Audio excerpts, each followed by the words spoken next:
আগে তো শাসকের আইন ছিল, শাসক যেটা বলতো আইন সেভাবে চলতো। আইন আইনের মতো চলবে, আইনের শাসন হবে, শাসকের আইন নয়। সেটা গত সরকার ভোট ব্যাংকের জন্য একটি বিশেষ সম্প্রদায়কে ইউজ করেছে। সিদ্দিকুল্লাহ কি বলল কিছু যায় আসে না, তাতে কে কি বলল কিছু যায় আসে না। মানুষের নিরাপত্তার জন্য যা কিছু করা দরকার আমাদের সরকার বদ্ধপরিকর। যে টাটাকে তাড়িয়ে দেওয়া হয়েছিল সেই টাটাকে পুনরুদ্ধার করে, এবং কল্যাণীতে আমি বলছি সারা বাংলায় তো হবে, কল্যাণীতে 300-র উপর ইন্ডাস্ট্রি ছিল যেগুলো বন্ধ হয়ে আছে। 1947 সালে যখন ভারতবর্ষ ভাগ হয় তখন এই অংশটি পাকিস্তানের মধ্যে চলে যেত। শ্যামাপ্রসাদ মুখার্জি হিন্দুদের জন্য একটি হোমল্যান্ড যেটা রেখেছে, আমি আজকে দাঁড়িয়ে যেখানে কথা বলছি। দেখুন, গুন্ডা দমন আইন থাকা উচিত এই কারণেই। দেখুন, আমাদের যখন সিএ লাগু হলো তখন দেখেছেন আপনি, ভুল বুঝিয়ে মিথ্যা বুঝিয়ে একটি বিশেষ সম্প্রদায়তে ট্রেন জ্বালানো, বিভিন্ন কিছু সরকারি সম্পত্তি নষ্ট করা, মানুষের বিরুদ্ধে বিভিন্ন অপপ্রচার চালানো, যেগুলো সেই জন্য এইরকম একটি আইন আমাদের দেশে। এবং দেখেন, বুলেট ট্রেন প্রথম যখন সেই ট্রেনগুলোকে ভাঙা হয়েছে, বিভিন্ন সরকারি সম্পত্তি বিভিন্ন সময় নষ্ট করা হয়েছে। এগুলোর জন্য গুন্ডামি, দাদাগিরি, চাঁদাবাজি, শুধু এটা নয় অনেক কিছুতে হয়েছে। সেজন্য আইনটা এই রাজ্যের জন্য বিশেষভাবে প্রয়োজন ছিল।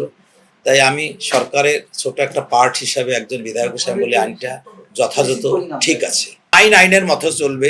আগে তো শাসকের আইন ছিল, শাসক যেটা বলতো আইন সেভাবে চলতো। আমরা চাই আইন আইনের মতো চলবে, আইনের শাসন হবে, শাসকের আইন নয়। সেটা আমাদের সরকারের প্রথম আসার পরেই সেই প্রতিশ্রুতি। আমরা পুলিশকে স্বাধীনতা দেওয়া হয়েছে, মানে কি তারা যেন নিজের মতো আইনের মতো চলতে পারে। সে যে হয় অপরাধী হোক না কেন, সে আমি নিজেও যদি কোনো অন্যায় করে থাকি, আমার দলের লোক যদি অন্যায় করে থাকে, সেও সেখান থেকে ক্ষমা পাবে না।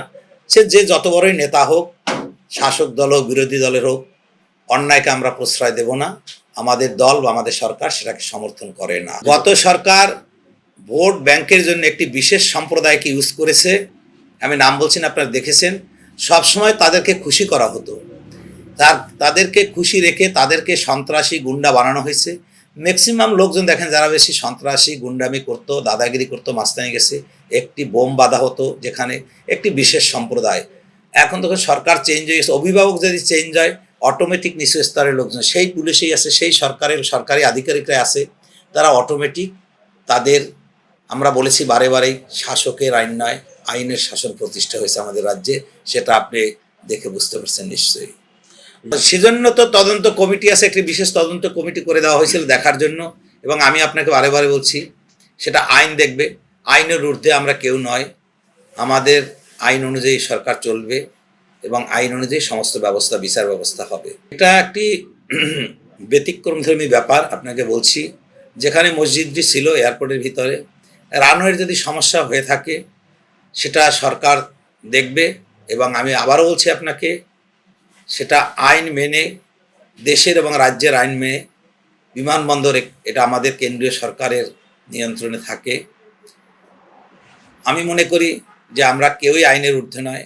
আইন মেনে সিদ্দিকুল্লাহ কি বলল কিছু যায় আসে না, তাতে কে কি বলল কিচ্ছু যায় আসে না। দেশের নিরাপত্তার জন্য, রাজ্যের নিরাপত্তার জন্য, মানুষের নিরাপত্তার জন্য যা কিছু করা দরকার আমাদের সরকার বদ্ধপরিকর, এবং সেটা আইন মেনে নিয়ম মেনেই হবে।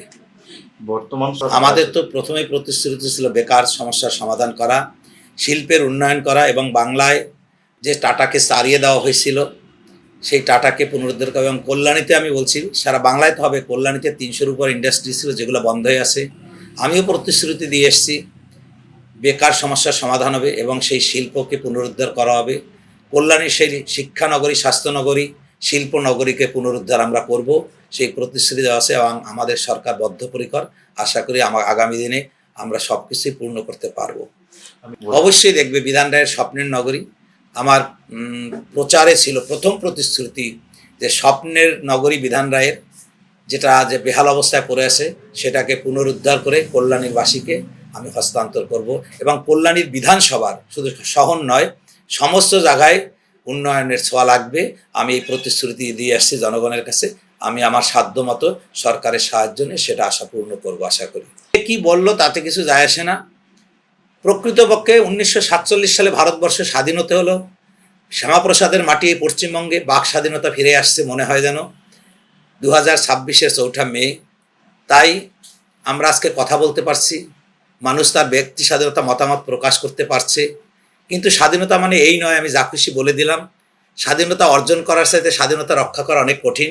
তাই আমি সকলের কাছে অনুরোধ করব, আমরা সেই শ্যামাপ্রসাদের মাটি রক্ষা করার জন্য স্বাধীনভাবে, মানে স্বাধীনতা, আমরা স্বাধীনতা বজায় রেখে আমাদের ভারতীয় জনতা পার্টির যে কৃষ্টি কালচার আছে সেটাকে ধরে রেখে আমরা এই পশ্চিমবঙ্গের মানুষকে পাশে থাকব এবং আমরা সেই শিষ্টাচার কালচার মেনে, বাঙালির ঐতিহ্য মেনে আমরা চলব।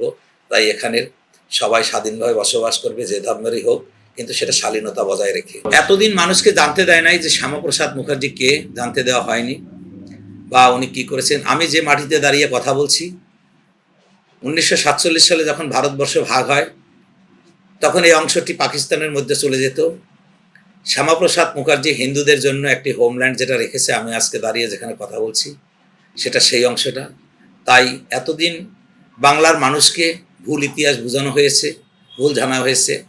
তাই আমি আশা করব নেক্সট প্রজন্মকে সঠিক ইতিহাস তুলে ধরুন এবং সঠিক জিনিসটাকে জানতে দিন, যে মাটি শ্যামাপ্রসাদ রক্ষা করে গেছে, তার জীবন আত্মবলিদান দিয়েছিলেন। এক দেশ, এক বিধান, এক নিশান, মানে একটা দেশ হবে, একটা পতাকা থাকবে, একটা আইন থাকবে। তাই আজকে সেই মাটিতে দাঁড়িয়ে তাকে শ্রদ্ধার সাথে আমি স্মরণ করছি এবং আমরা তার কথা রক্ষা করব এবং আইন মেনে চলব।